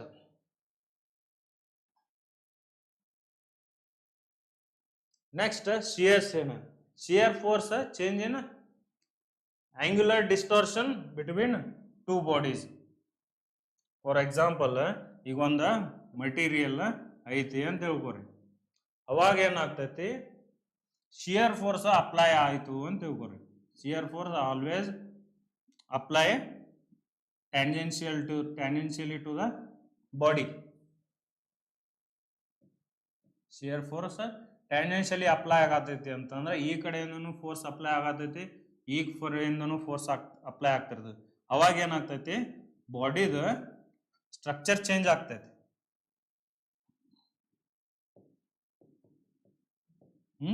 ಈಗ suppose ಇಲ್ಲೇ 90 degree angle ಇತ್ತಂತಂದ್ರ ಇವಾಗ ಏನಾಗ್ತೈತಿ ಈ ಕಡೆ ಮತ್ತ ಈ ಕಡೆ angle change ಆಗ್ತೈತಿ. ಆಂಗಲ್ ಚೇಂಜ್ ಆಗೋದ್ರಿಂದ ಏನಾಗ್ತೈತಿ structure of a body change ಆಗ್ತೈತಿ. ಅದಕ್ಕೆ ಏನಂತ ಕರಿತೇವೆ ನಾವು ಶಿಯರ್ ಸ್ಟ್ರೇನ್ ಅಂತ ಕರಿತೇವೆ. ಶಿಯರ್ ಸ್ಟ್ರೇನ್ ಅಂದ್ರೆ ಏನು? Angular distortion of a body. Angular distortion of a ಬಾಡಿಗೆ ನಾವು ಏನಂತ ಕರಿತೇವೆ? ಶಿಯರ್ ಸ್ಟ್ರೇನ್ ಅಂತ ಕರಿತೇವೆ. ಒಂದು ಬಾಡಿ ಇರ್ತೈತಿ, ಅದಕ್ಕೆ ನಾವು ಈ ಆಂಗಲ್ ಇಂದನು ಶಿಯರ್ ಫೋರ್ಸ್ ಅಪ್ಲೈ ಆಗ್ತಿರ್ತೈತಿ, ಈ ಆಂಗಲ್ ಇಂದನು ಶಿಯರ್ ಫೋರ್ಸ್ ಅಪ್ಲೈ ಆಗೋದ್ರಿಂದ ದ ಬಾಡಿ ಏನಾಗ್ತೈತಿ ತನ್ನ ಸ್ಟ್ರಕ್ಚರ್ನ ಚೇಂಜ್ ಮಾಡ್ಕೋತೈತಿ along the angles with respect to the angles. ಅದಕ್ಕೆ ನಾವೇನಂತ ಕರಿತೇವೆ? ಶಿಯರ್ ಸ್ಟ್ರೇನ್ ಅಂತ ಕರಿತೇವೆ. Next volumetric strain. Volumetric strain ಅಂತ change in volume with respect to the original volume. Okay. Force ಒಳಗ ಎರಡು ಟೈಪ್ಸ್ ಬರ್ತಾವ, ಒಂದು ನಾರ್ಮಲ್ ಫೋರ್ಸ್, ಇನ್ನೊಂದು ಶಿಯರ್ ಫೋರ್ಸ್. ನಾರ್ಮಲ್ ಫೋರ್ಸ್ ಒಳಗ ಎರಡು ಟೈಪ್ಸ್ ಬರ್ತಾವ, ಒಂದು ಟೆನ್ಸೈಲ್ ಫೋರ್ಸ್, ಇನ್ನೊಂದು ಕಾಂಪ್ರೆಸಿವ್ ಫೋರ್ಸ್. ನಾರ್ಮಲ್ ಫೋರ್ಸ್ ಏನಾಗ್ತೈತೆ ನಾರ್ಮಲ್ ಟು ದ ಬಾಡಿ, ಮತ್ತು ಶಿಯರ್ ಫೋರ್ಸ್ ಏನಾಗ್ತೈತೆ tangential to the body. Normal force tensile ಅನ್ನ ನಾವು ಪಾಸಿಟಿವ್ ಅಂತೇಳಿ ಕನ್ಸಿಡರ್ ಮಾಡ್ತೇವೆ, ಮತ್ತು ಕಾಂಪ್ರೆಸಿವ್ನ ಏನು ಮಾಡ್ತೇವೆ ನಾವು ನೆಗೆಟಿವ್ ಅಂತೇಳಿ ಕನ್ಸಿಡರ್ ಮಾಡ್ತೇವೆ. ಅದೇ ರೀತಿ shear force applying tangentially to the body. Next moment ಒಳಗ ಎರಡು ಟೈಪ್ ಆಫ್ ಮೂಮೆಂಟ್ ಇರ್ತಾವೆ, ಒಂದು ಬೆಂಡಿಂಗ್ ಮೂಮೆಂಟ್, ಇನ್ನೊಂದು torsional moment. Bending moment is caused due to the load applied with respect to the perpendicular to the area. ಇದಕ್ಕೆ ಏನಂತ ಕರಿತೇವೆ ನಾವು? Bending moment ಅಂತ ಕರಿತೇವೆ. ಸಪೋಸ್ ಇದೇ ಬಾಡಿನ ಆಂಗ್ಯುಲರ್ಲಿ ಹಿಂಗ್ ರೊಟೇಟ್ ಮಾಡತ್ತಿತ್ತಂತಂದ್ರೆ ಅದಕ್ಕೆ ಏನಂತ ಕರಿತೇವೆ? ಟಾರ್ಷನಲ್ ಮೂಮೆಂಟ್ ಅಂತ ಕರಿತೇವೆ. ನೆಕ್ಸ್ಟ್ ಸ್ಟ್ರೆಸ್ ಅಂತಂದ್ರೇನು? The resisting force with respect to the applied area. We call this as a stress. One is normal stress, next one shear stress. Normal stress ಯಾವ್ದಕ್ಕೆ ಅಂತಂದ್ರೆ due to the normal force applied on that body. Next shear force ಅಂತಂದ್ರೆ shear stress ಅಂತಂದ್ರೆ shear force applied on to that body. Normal stress strain. Next strain ಅಂತಂದ್ರೆ change in dimension with respect to the original dimension. What do you mean by change in dimension with respect to the original dimension? Due to the pulling of forces or the pushing of forces, the body changes its characteristics. The body changes its shape, whether it may be along longitudinally, or it may be axially, or it may be linearly. If there is any changes in the dimensions of a body with respect to the original dimension, we call this as a strain. ಈ strain ಒಳಗೆ ಏನಾಗ್ತಾವ? ಮೂರು types ಬರ್ತಾವ, ಒಂದು normal strain, ಇನ್ನೊಂದು shear strain, ಇನ್ನೊಂದು volumetric strain. Normal strain ಅಂತಂದ್ರೆ the change in dimension of a body with respect to the length or breadth or depth with respect to original length, breadth or depth. Next shear strain. ಅಂದ್ರೆ angular distortion of a body. When a shear force applying on a body, it changes its structure with respect to the angles. We call this as a shear stress. Next, volumetric strain, change in volume with respect to the original volume. We call this as a volumetric strain. Suppose next topic, normal stress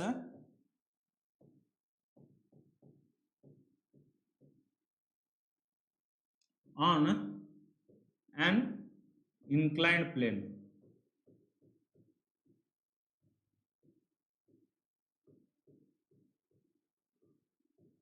Suppose ಒಂದು member ಐತಿ ಅಂತಂತಂದ್ರ ಅದಕ್ಕೆ P kilo Newton force apply ಮಾಡತ್ತೀವಿ ಅಂತಂದ್ರ tensile force ನಾವು apply ಮಾಡತ್ತೀವಿ ಅಂತಂದ್ರ ಈಗ ಒಂದು ಶೇರಿಂಗ್ ಪ್ಲೇನ್ ಬರ್ತೈತಿ. ಅದನ್ನ ನಾವು ಏನ್ ಕರಿತೀವಿ with respect to the at an angle of theta the material shear offs. ಏನಾಗ್ತೈತಿ ಈಗ ಒಂದು ಸಪೋಸ್ ಯಾವುದಕ್ಕಾದ್ರೂ ಒಂದು ಲಿಮಿಟ್ ಇರ್ತೈತಿ, ಆ ಲಿಮಿಟ್ ಎಕ್ಸಿಡ್ ಆತಂತಂದ್ರೆ it breaks in two parts. ಅದೇ ಈಗ ಈ in this case normal stress on an incline plane, ಒಂದು ಬಾಡಿ ಐತಿ ಅಂತಂದ್ರೆ P kilo Newton force tensile force ನಾವು ಅಪ್ಲೈ ಮಾಡತ್ತೀವಿ ಅಂತಂದ್ರ ಈ ಪ್ಲೇನ್ ಒಳಗ ಕಟ್ ಆಯ್ತು ಅಂತಂತಂದ್ರ ಅವಾಗ ಏನಾಗ್ತೈತಿ ಶಿಯರ್ ಫೋರ್ಸ್ ಇಲ್ಲಿ ಅಪ್ಲೈ ಆಗ್ತಿರ್ತೈತಿ ಮತ್ತು ನಾರ್ಮಲ್ ಫೋರ್ಸ್ ಪಿ ಇಲ್ಲಿ ಅಪ್ಲೈ ಆಗ್ತಿರ್ತೈತಿ. ಈಗ ಒಂದು ಪ್ಲೇನ್ ಇದೆ, ಈ ಪ್ಲೇನ್ ಐತಿ, ಇದು ಆಂಗಲ್ ಟೀಟಾ. ಈಗ ನಾವು ಇಂಜಿನಿಯರಿಂಗ್ ಮೆಕ್ಯಾನಿಕ್ಸ್ ಒಳಗೆ ನಾವು ಸ್ಟಡಿ ಮಾಡೋ ಮುಂದೆ ರೆಸೊಲ್ಯೂಷನ್ ಆಫ್ ಫೋರ್ಸಸ್ ಅಂತ ಕರಿತೇವೆ.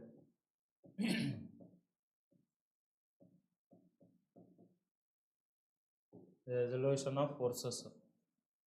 ಸಪೋಸ್ ಈಗ ಒಂದು ಪಾಯಿಂಟ್ ಇಲ್ಲೊಂದು ಫೋರ್ಸ್ ಅಪ್ಲೈ ಆಗೋದೈತಿ, ಇಲ್ಲೊಂದು ಫೋರ್ಸ್ ಅಪ್ಲೈ ಆಗೋದೈತಿ, ಇಲ್ಲೊಂದು ಫೋರ್ಸ್ ಅಪ್ಲೈ ಆಗೋದೈತಿ. ಈ ಫೋರ್ಸ್ ಪಿ, ಈ ಫಾರ್ ಎಕ್ಸಾಂಪಲ್ ಈ ಫೋರ್ಸ್ ಏನ 1 kilo Newton force 45 degree angle ಒಳಗೆ ಆ್ಯಕ್ಟ್ ಆಗತೈತಿ. ಇದು 2 kilo Newton force 60 degree angle ಒಳಗೆ ಆ್ಯಕ್ಟ್ ಆಗತೈತಿ. 3 kilo Newton force 30 degree angle ಒಳಗೆ ಅಪ್ಲೈ ಆಗತೈತಿ ಅಂತ ಅಸ್ಯೂಮ್ ಮಾಡ್ಕೋರಿ. ಅವಾಗ ಏನಾಗ್ತೈತಿ, ಇದು ನಾವು ಫೋರ್ಸಸ್ನ ಹೆಂಗೆ ರಿಸಾಲ್ವ್ ಮಾಡ್ತೀವಿ ಇಂಜಿನಿಯರಿಂಗ್ ಮೆಕ್ಯಾನಿಕ್ಸ್ ಸ್ಟಡಿ ಮಾಡೋ ಮುಂದೆ, either we take sigma F X equal to 0 or sigma F Y equal to 0. Sigma F X equal to 0 ಅಂತ ನಾವು ಮಾಡ್ಬೇಕಂತಂದ್ರೆ ಏನು ಫೋರ್ಸಸ್ ಎಲ್ಲ ಇರ್ತಾವಲ್ಲ ಅವನ್ನೆಲ್ಲಾನು ಎಕ್ಸ್ ಡೈರೆಕ್ಷನ್ನಿಗೆ ನಾವು ರಿಸಾಲ್ವ್ ಮಾಡ್ಕೋಬೇಕು. ರಿಸಾಲ್ವ್ ಮಾಡ್ಕೊಳ್ಳೋದು ಅಂತಂದ್ರೆ ಹೆಂಗ, suppose 1 kilo Newton at an angle of 45 degree, 45 degree angle ಎಲ್ಲಿಗೆ along with respect to the x direction, with respect to the x direction 45 degree angle ಒಳಗೆ 1 ಕಿಲೋ ನ್ಯೂಟನ್ ಫೋರ್ಸ್ ಅಪ್ಲೈ ಆಗತೈತಿ ಅಂತಂದ್ರೆ along the y direction ಮತ್ತು along the x direction ನಾವು resolve ಮಾಡ್ಕೋಬೇಕಂತಂದ್ರೆ ಏನಂತ ಮಾಡಿದೇವೆ, 1 kilo newton cos 45 degree, next 1 kilo newton sine 45 degree. ಹಿಂಗೆ resolve ಮಾಡ್ಕೋತೇವಲ್ಲ, ಅದೇ ಇದನ್ನ ಹೆಂಗ್ ಮಾಡ್ಕೊಂತೇವೆ, 2 kilo newton cos 60 degree, next 2 kilo newton sine 60 degree along the y direction sine theta, next along the x direction cos theta. ಅದೇ same 3 kilo newton ಇಲ್ಲಿ apply ಆಗತೈತಿ ಅಂತಂದ್ರೆ 3 kilo Newton 3 cos 30, next 3 sine 30. ಅದನ್ನ ನಾವು sigma F X sigma F Y ಮಾಡ್ಕೊಂಡಿವಿ ಅಂತಂದ್ರೆ ಏನಾಗ್ತೈತಿ, sigma F X equal to 0 ಅಂತ ನಾವು ಮಾಡ್ಕೊಂಡಿವಿ ಅಂತಂದ್ರೆ ಯಾವ ಫೋರ್ಸ್ ಅದಾವ, 1 ಕಾಸ್ 45 ಪ್ಲಸ್ 2 ಕಾಸ್ 60 ಪ್ಲಸ್ 3 ಕಾಸ್ 30. ಇದೊಂದು ಸಿಗ್ಮಾ ಎಫ್ ಎಕ್ಸ್ ಅಂತಂದ್ರೆ, ಮತ್ತು ಸಿಗ್ಮಾ ಎಫ್ ವೈ ಅಂತಂತಂದ್ರೆ same 1 sine 45 2 sine 45 2 sine 60 plus 3 sine 30. Sigma F X value ಕಂಡು ಹಿಡ್ಕೋತೇವೆ, ಸಿಗ್ಮಾ ಎಫ್ ವೈ ವ್ಯಾಲ್ಯೂ ಕಂಡು ಹಿಡ್ಕೋತೇವೆ. ಸಿಮಿಲರ್ಲಿ ಇಲ್ಲೇನಾಗ್ತತಿ ಇನ್ಕ್ಲೈನ್ ಪ್ಲೇನು, ಇದೇನ್ ಪ್ಲೇನು, ಈ ಪ್ಲೇನ್ ಒಳಗೆ ಏನಾಗಿರ್ತೈತಿ ನಮ್ದು ಮಟೀರಿಯಲ್ ಕಟ್ ಆಗಿರ್ತೈತಿ. ಈ ಪ್ಲೇನ್ ಒಳಗೆ ಏನಾಗಿರ್ತೈತಿ ನಮ್ಮ ಮಟೀರಿಯಲ್ ಕಟ್ ಆಗಿರ್ತೈತಿ. ಯಾಕೆ ಆಗಿರ್ತೈತಿ ಅಂತಂದ್ರ ಈ ಸೆಕ್ಷನ್ ಒಳಗ ಟ್ಯಾಂಜೆನ್ಷಿಯಲಿ ಶಿಯರ್ ಫೋರ್ಸ್ ಅಪ್ಲೈ ಆಗಿರ್ತೈತಿ, ಇಲ್ಲೇ ಶಿಯರ್ ಫೋರ್ಸ್ ಅಪ್ಲೈ ಆಗಿರ್ತೈತಿ. ಶಿಯರ್ ಫೋರ್ಸ್ ಅಪ್ಲೈ ಆದಾಗ ಏನಾಗಿರ್ತೈತಿ ಈ ಪ್ಲೇನ್ ಒಳಗ ನಮ್ದ ಮಟೀರಿಯಲ್ ಕಟ್ ಆಗಿರ್ತೈತಿ. ಯಾವ ಆಂಗಲ್ ನೊಳಗ with an angle of theta ನಮ್ಮ ಮಟೀರಿಯಲ್ ಕಟ್ ಆಗಿರ್ತೈತಿ. ಅದಕ್ಕೆ with respect to this plane ನಾವು ಈ ಫೋರ್ಸ್ ಈ ಪಿ ಅಂತ ಅನ್ನುವಂಥ ಫೋರ್ಸನ್ನ ರಿಸಾಲ್ವ್ ಮಾಡ್ಕೊಂಡ್ವಿ ಅಂತಂದ್ರ ಅವಾಗ ಏನಾಗ್ತೈತಿ, ಒಂದ ಪಿ ಕಾಸ್ ಟೀಟಾ ಆಗ್ತೈತಿ, ಇನ್ನೊಂದ ಪಿ ಸೈನ್ ಟೀಟಾ ಆಗ್ತೈತಿ. ಪಿ ಸೈನ್ ಟೀಟಾ ಅಂದ್ರೆ ಏನ, it is the shearing force applying on this material. Okay, and P cos theta ಅಂತಂದ್ರೆ ಏನ, it the normal force applying on that material. So ಇವಾಗ ಏನಾಗ್ತೈತಿ, cross section area of this incline plane. Incline plane ಅನ್ನ ನಾವು ಏನ್ ಮಾಡ್ತೇವೆ, ಈಗ ಹಿಂಗಿದ್ದದ್ದು incline plane ಅನ್ನ ನಾವು ಹಿಂಗ್ ಕನ್ವರ್ಟ್ ಮಾಡ್ಕೊಂಡ್ವಿ ಅಂತಂದ್ರ at an angle of theta, ಈ theta angle with respect to this theta angle ನಮ್ದು ಕ್ರಾಸ್ ಸೆಕ್ಷನ್ ಏರಿಯಾ ಎಷ್ಟು ಬರ್ತೈತಿ, area of that angle A theta equal to A by cos theta. A by cos theta. Next force, force F N equal to P cos theta. Must shear force equal to P sine theta. Okay, next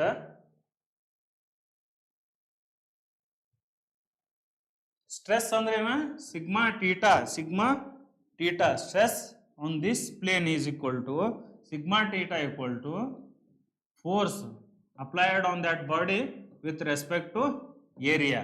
Force P, what type of force P we are applying here? P cos theta force apply ಮಾಡಾತೇವೆ. P cos theta force apply ಮಾಡಾತೇವೆ ಅಂತಂದ್ರೆ P cos theta divided by cross sectional area ಎಷ್ಟೈತಿ, A by cos theta. A by cos theta. ಇವಾಗ ಏನಾಗ್ತೈತಿ, P by A into cos square theta. Next, shear stress on that plane P by A. P ಏನಾಗ್ತೈತಿ ನಮ್ದು P sin theta divided by A by cos theta. Next, P by A into sin theta into cos theta. For example ನಮ್ಗೆ ಎಕ್ಸಾಮ್ನೊಳಗೆ ಎಲ್ಲ ಡೆರವೇಶನ್ ಏನು ಕೇಳೋದಿಲ್ಲ, ಲಾಸ್ಟಿಗೆ ಇವೆರಡ ಕೇಳ್ತಾನೆ. ಒಂದು P by A into cos square theta sigma theta ಅಂತ tau theta equals to P by into sine theta into cos theta. ನಮಗೆ ಎಕ್ಸಾಮಿಗೆ ಇಂಪಾರ್ಟೆಂಟ್ ಇರೋದ ಇವ ಎರಡು, normal stress and incline plane. Exam ನೋಡಿ ಡೈರೆಕ್ಟ್ಲಿ ಕೇಳ್ತಾನೆ, normal what is the normal stress on a normal plane applied on on incline plane. P by into cos square theta, P by into sine square theta, P into cos theta divided by A into sine theta, ಹಿಂಗೆಲ್ಲ ಕೇಳ್ತಾನೆ. ಅವಾಗ ನಾವು compulsory ಇವೆರಡೂ ಏನೇ ಇದ್ರೂ ನಾವು ಇದನ್ನ ನೆನ್ಪಿಟ್ಕೊಳ್ಳೇಬೇಕು. Normal stress ಮತ್ತು ಶಿಯರ್ ಸ್ಟ್ರೆಸ್ ಇವ ಎರಡ ಈ ಟಾಪಿಕ್ ಒಳಗೆ ಮೇನ್ ಎಕ್ಸಾಮ್ನೊಳಗೆ ನಮಗೆ ಕೇಳ್ತಾರ ಅನ್ನುವಂಥದ್ದು ಯಾವ ಎರಡು ಪಾಯಿಂಟ್ಸ್ ಅದಾವ ಅಂತಂದ್ರೆ ಇದು ಎರಡೇ ಇರ್ಬೇಕು. Sigma theta equal to P by into cos square theta, next shear stress equal to P by into sine theta into cos theta. ಇದ್ರ ಮೇಲೆ ಒಂದು ಎಕ್ಸಾಂಪಲ್ ಸಾಲ್ವ್ ಮಾಡೋಣ. Consider deformable body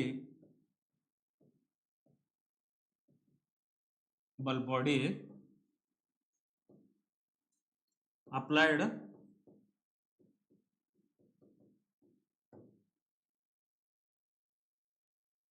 $50 kilonewton on it at an angle of 45 degree. Find out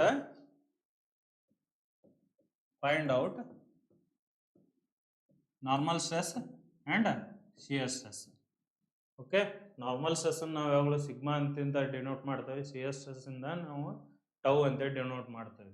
normal ಸ್ಟ್ರೆಸ್ಸಿಗೆ formula ಏನೈತೆ, P by A into cos square theta. Next ಏನಾಗ್ತೈತಿ, P ಏನೈತೆ 50 kilo Newton.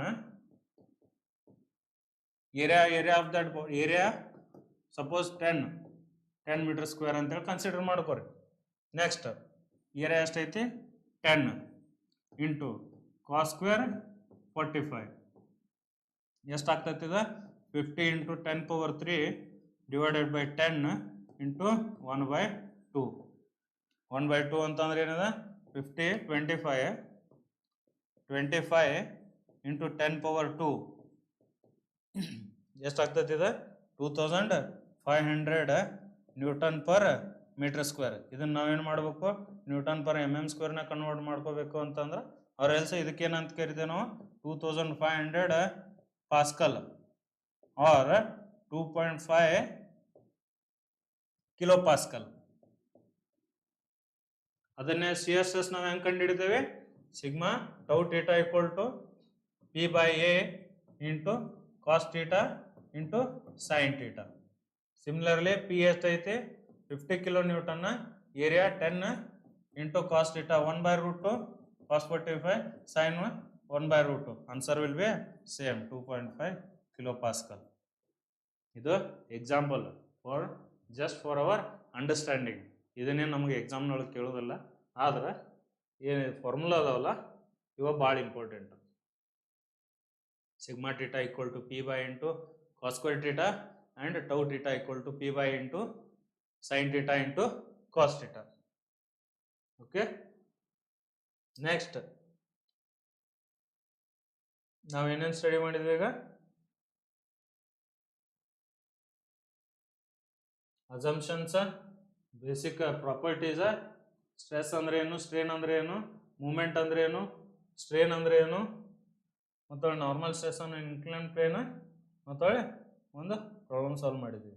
Next ಏನು study ಮಾಡ್ಬೇಕು ನಾವು, ಸ್ಟ್ರೆಸ್ ಮತ್ತು strain relationship ಅನ್ನ ನಾವು ಸ್ಟ್ರೆಂತ್ ಆಫ್ ಮೆಟೀರಿಯಲ್ ಒಳಗೆ ಕಂಡು ಹಿಡಿದೇವೆ. ನೆಕ್ಸ್ಟ್ ಕಾನ್ಸೆಪ್ಟ್ ಆಫ್ ಸ್ಟ್ರೇನ್ ಅಂತಂದ್ರೆ ಅದ್ರೊಳಗೆ ಮೂರು ಟೈಪ್ ಬರ್ತಾವ. ಒಂದ ನಾರ್ಮಲ್ ಸ್ಟ್ರೇನ್, ಶಿಯರ್ ಸ್ಟ್ರೇನ್ ಮತ್ತು ವಾಲ್ಯೂಮೆಟ್ರಿಕ್ ಸ್ಟ್ರೇನ್. ನಾರ್ಮಲ್ ಸ್ಟ್ರೇನ್ ಒಳಗೆ 2 ಟೈಪ್ ಬರ್ತಾವೆ, ಒಂದ ಟೆನ್ಸೈಲ್ ಸ್ಟ್ರೇನ್, ಇನ್ನೊಂದ ಕಾಂಪ್ರೆಸಿವ್ ಸ್ಟ್ರೇನ್. ಟೆನ್ಸೈಲ್ ಸ್ಟ್ರೇನ್ ಯಾವತ್ತು ಪಾಸಿಟಿವ್ ಇರ್ತೈತಿ, ನೆಕ್ಸ್ಟ್ ಕಾಂಪ್ರೆಸಿವ್ ಸ್ಟ್ರೇನ್ ಯಾವತ್ತು ನೆಗೆಟಿವ್ ಇರ್ತೈತಿ. Next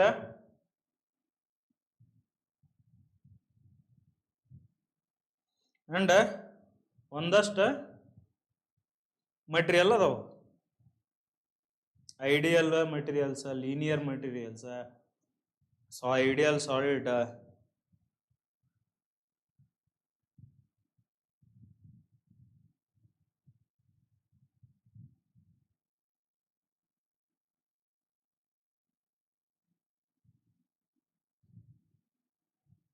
next Hooke's law.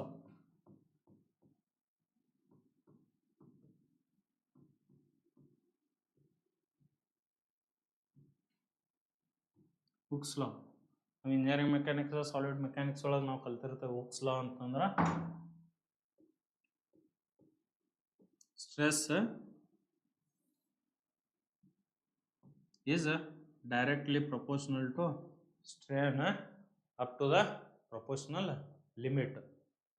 Stress is always proportional to the strain up to proportional limit or within the elastic limit. We call this as a Hooke's law. Hooke's law ಏನು state ಮಾಡ್ತೈತಿ, stress applied on a body is always directly proportional to the strain gained from that body. Stress is always proportional to strain up to the proportional limit. Proportional limit ಅನ್ನು ನಾವು ಏನಂತ ಕರಿತೇವೆ, sigma equal to E into E. ಇದು ಈಗ ಏನಂತ ಕರಿತೇವೆ, Young's modulus ಅಂತ ಕರಿತೇವೆ.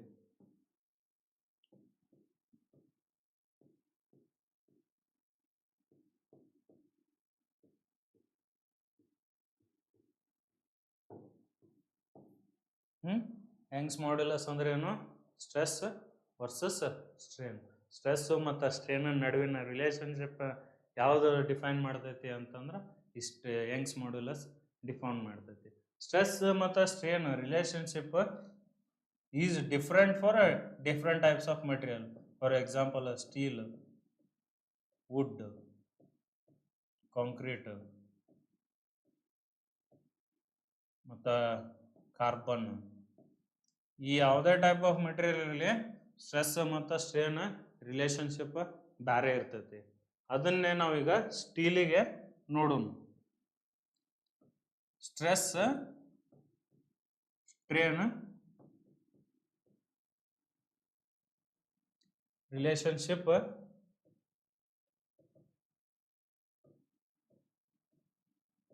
For mild steel.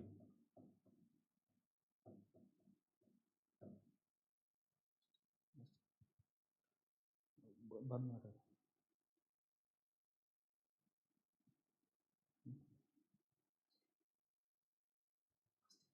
ಓಕೆ, ಇದೇನು ಸ್ಟ್ರೆಸ್ ಮತ್ತು ಸ್ಟ್ರೇನ್ ರಿಲೇಷನ್ಶಿಪ್ಪನ್ನ ನಾವು ನೆಕ್ಸ್ಟ್ ಸೆಷನ್ ಒಳಗೆ ಸ್ಟಡಿ ಮಾಡೋಣ.